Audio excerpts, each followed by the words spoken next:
How do I know when to start speaking? Well, you can actually start right now. I've already started the recorder. Oh, okay. And you can just, I'm going to ask you a couple of questions, and I'm going to get off the line, and you just continue until you're finished. Okay. Okay. First thing I need is your name and your state and city.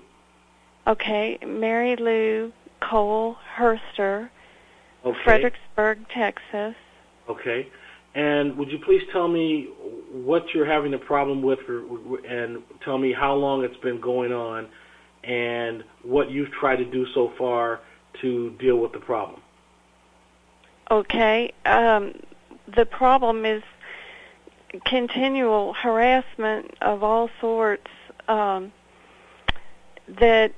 started almost within a week or so after my husband suddenly left me in June of 1999. I think it was June 12th or June 13th.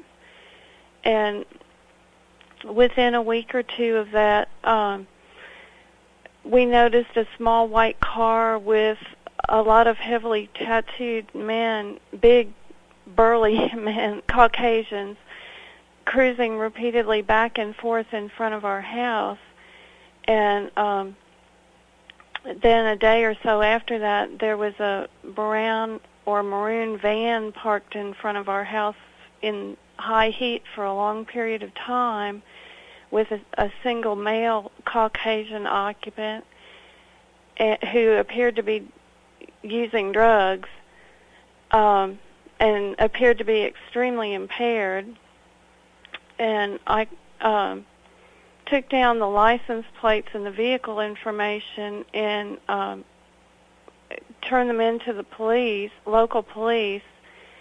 And when I did so, the police chief, Paul Astrack, who is a close friend of my ex-husband and his family, very close friend, his brother's best friend, saw me sitting there waiting to leave a complaint about these two incidents and asked me what I was doing there and started visibly shaking very, very excessively. And I just told him what I was doing, and he said, okay, and then he told me to go home and someone would come to my house and take a report. And so I did that, and a sergeant or Officer Shirley Jones came to the house and took a report on both incidents. And then later that evening, that was in the afternoon, my brother-in-law called me, Rick Hoerster, who's a local personal injury attorney, and said that the white car was had a plate that didn't from Austin that didn't belong on it, and that the brown van, the guy in there had just been let out of jail locally for forging checks. And I asked him why he was calling me instead of the police, and he just said that Paul had asked him to call because I would feel more comfortable talking to Rick. And nothing was ever done. And then about a week after that, at 2 in the morning, I was awakened when somebody was trying the handle of the French door to my bedroom, the outside door. And as I reached for the phone to call 911, I assumed they left. I thought I heard somebody leaving. So I didn't call, but I have no idea what that was. And then after that point, over the next few weeks or so, we gradually noticed a big increase in people doing repeated drive-bys of our house. And every time the kids and I would go out in the front yard, within 2 or 3 minutes, we'd have streams of people, sometimes upwards of 50 cars, or, well, vehicles of various kinds, driving repeatedly back and forth in front of us, yelling things at us, throwing things in our yard, trash and drug paraphernalia and whatever. And it got to the point where it was so bad we couldn't use the front yard. and did you get any license plates on the people that were doing this? No, I knew they were friends of Steve's, but I didn't really take down any on those. We tried to save the taking down the license plates for the most serious things. For a long time, we knew we were being hassled, but we thought if we ignored it, it would go away. And instead of going away, it kept getting worse and worse. There were several incidents, and these are the ones where the information is gone, where there were cars parked in front of our house, directly in front of our house, and there's nothing else in front of our house. So, I mean, they were not visiting someone else and parked there, and visibly doing drugs and visibly impaired. Things like with their eyes rolling back in their heads and stuff like that, or acting real goofy, where I would call the police. And the same couple of officers always came, and the one whose name I remember is Phil Engstrom, who I think is now with the Kerrville police, and whose wife was a vice principal at the middle school for a while. And she was one of the ones, by the way, that had been driving back and forth up here. One episode I remember in particular was a car that had been parked up there with a couple, a male and female, Caucasian, that were doing something with needles. We saw them as we drove by, coming back from running errands. And so I called the police, and this Mark City patrol car pulled up behind them. And when they saw it, at first they tried to take off, and then they saw which officer it was, I think, and they stopped. And he came up, Phil Engstrom got out, came up to the window, said something to them, then came down to my front door and said, "Oh, they're just eating their lunch," and I told them to go on their way. And I said, we saw needles, and they were visibly impaired, and, why did you let them drive off like that? That's not safe. And he said, no, they were fine. They were just eating their lunch. And there were a large number of incidents like that where either usually it was he or a Hispanic officer whose name I can't remember at the moment.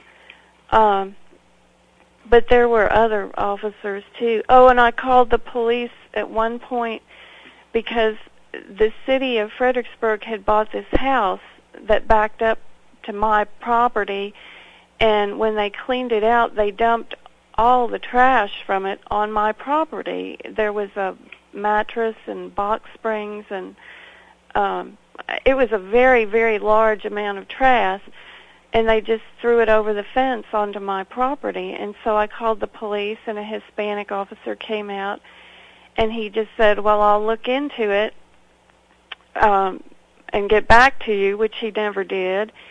And then he started asking me a lot of questions about what plans I had for my property.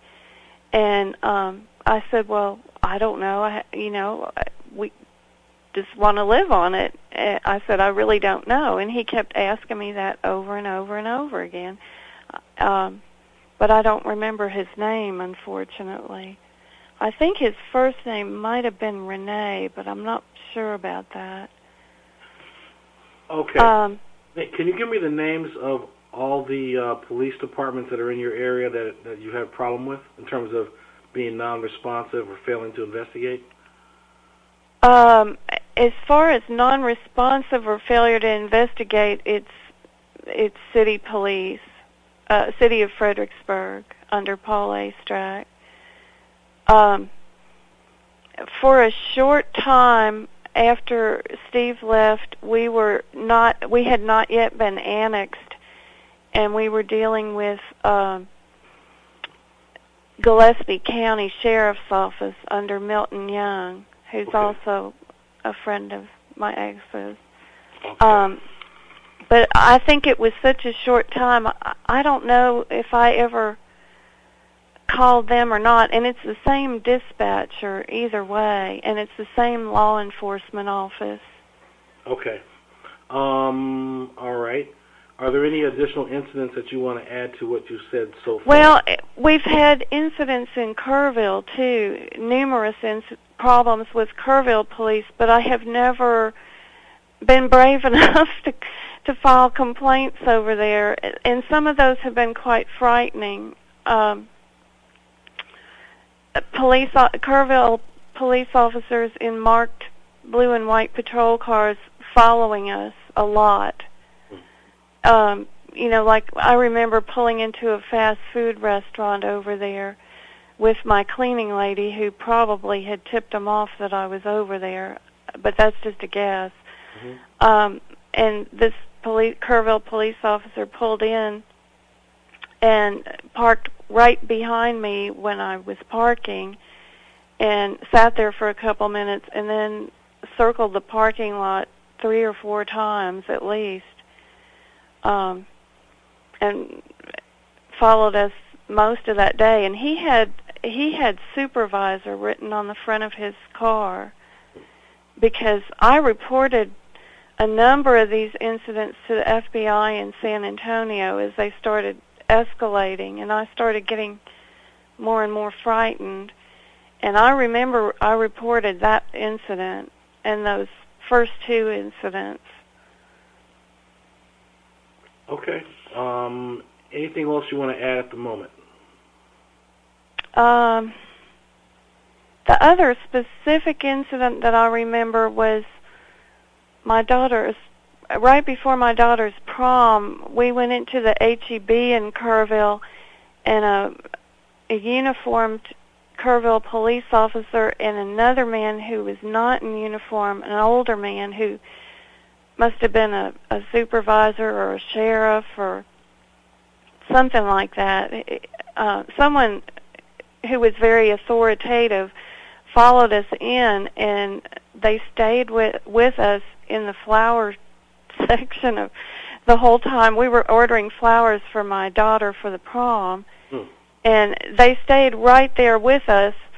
And when I finished ordering, the clerk turned to the authoritative guy, and she obviously